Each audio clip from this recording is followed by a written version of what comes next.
arrive next? Wheat? Or what about strawberries? The previous German Minister for Consumer Protection, Renate Künast, is worried about the future. For her, the policies of the European Union are the weak point. The EU Commission allows itself to be pressured by GM companies. The Commission is letting itself be pressured by US businesses on this issue, and it acquires sham scientific legitimacy by only questioning those in favour of genetic engineering. Basically, the entire process from the science to the licensing to sales and distribution in the area of genetic engineering is a scandal. As long as such doubts are not removed, the resistance to genetic engineering in Germany goes from opponents on the street right to the management of some businesses. Our impression is that nobody has the final proof that GM is harmless, nor that it is harmful either.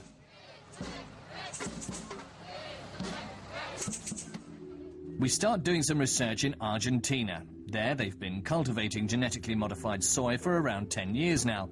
There they have the experience, and there they are more likely to know if there's anything to the concerns. We came across alarming news about GM crops, but it goes in another direction. It talks about increased use of herbicides. People were getting sick. Superweeds were developing. The need for herbicides was meant to be reduced by the use of genetically modified crops. Wasn't that the goal and core message of the industry? But the news from Argentina reports the exact opposite.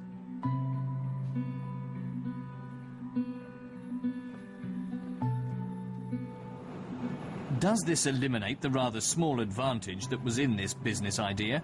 Instead of farmers being able to save on herbicides, they're becoming dependent on patented GM products and the herbicides tailored to them. And added to that, what about the uncertain risks to consumers? Of course, we want to talk to Monsanto, the manufacturer of GM soy, here too. The request is pending. We're on our way to Cerrito, the heart of GM soy cultivation.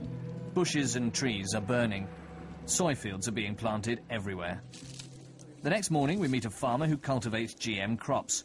He only wants to be filmed from behind. He doesn't want to be the black sheep of the community, only because he was willing to speak to us about the negative aspects of cultivating GM soy. But there are plenty of negative aspects to talk about. He shows us what the soil looks like where GM soy is cultivated. Grey and dead from the use of the special herbicides. They kill every plant except the soy. But now, some weeds are becoming resistant.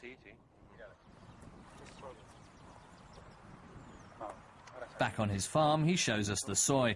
It is being stored under a tarpaulin. The farmers are dependent on Monsanto.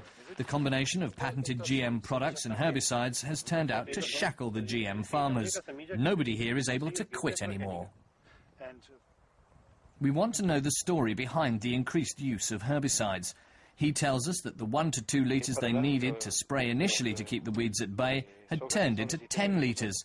And to get rid of certain superweeds, they even had to spray chemicals that were prohibited.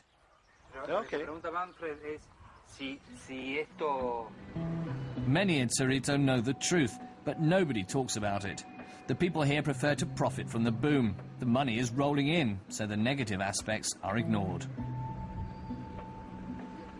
The local supplier of the GM seed is also doing excellent business. Tons and tons of fresh supplies are being delivered. To our surprise, we're allowed to interview the manager. Miriam Rauch is convinced by the combination of herbicide and GM soy.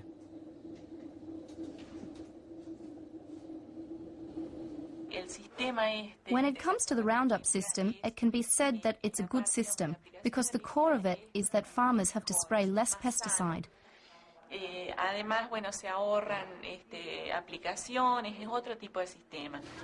But isn't it this one-sided spraying that causes the development of these resistant superweeds? Yes, of course. If farmers always just use one pesticide, then resistant superweeds will develop. Then the normal dose won't be sufficient anymore. In that case, the dose needs to be increased.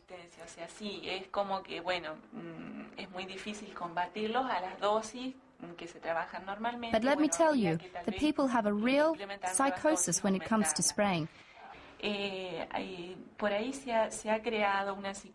It even goes so far that when someone is spraying, the people run to the police right away. As soon as they see spraying, they're sick. Only a psychosis, or do the herbicides really make people sick? We have an appointment with local doctor Dario Gianfelici. He's constantly treating cases of poisoning in his practice.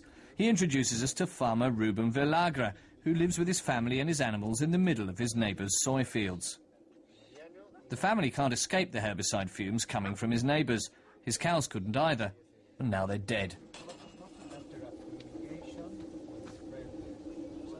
The cows went into the GM soy fields and started eating. And you know what happened? They died. They died because they ate GM soy. I mean, imagine that. I can't keep animals anymore because they'll die if they go into those fields. But it isn't just the cows that died. The hares died too.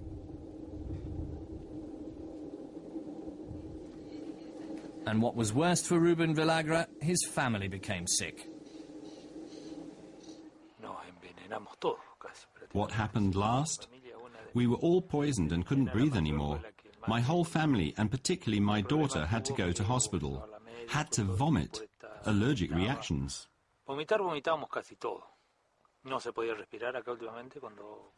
Then I called the police, but even they ran away. They weren't even here for 10 minutes, and their lips went numb, and they weren't able to breathe properly anymore.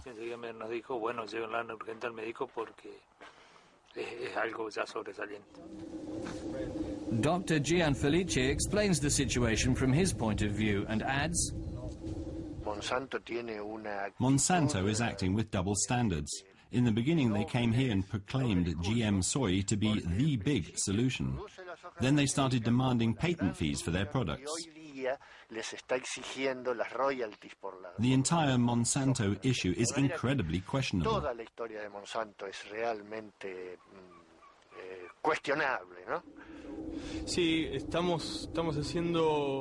A little while later, our request for an interview with Monsanto Argentina is refused.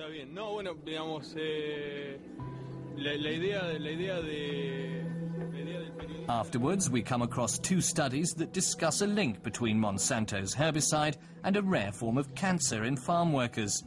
Is anyone going to dig deeper into this issue? As long as important questions remain unanswered, people will continue to demonstrate, like here in Germany. Almost 60% of Germans don't want to consume GM food, according to the polls. The atmosphere is heated and scientists are at odds with each other. Why are animals dying in the feeding experiments? Are the authorities really working responsibly? Is genetic engineering safe? Anyone looking for a reliable answer will find the buck keeps getting passed to someone else.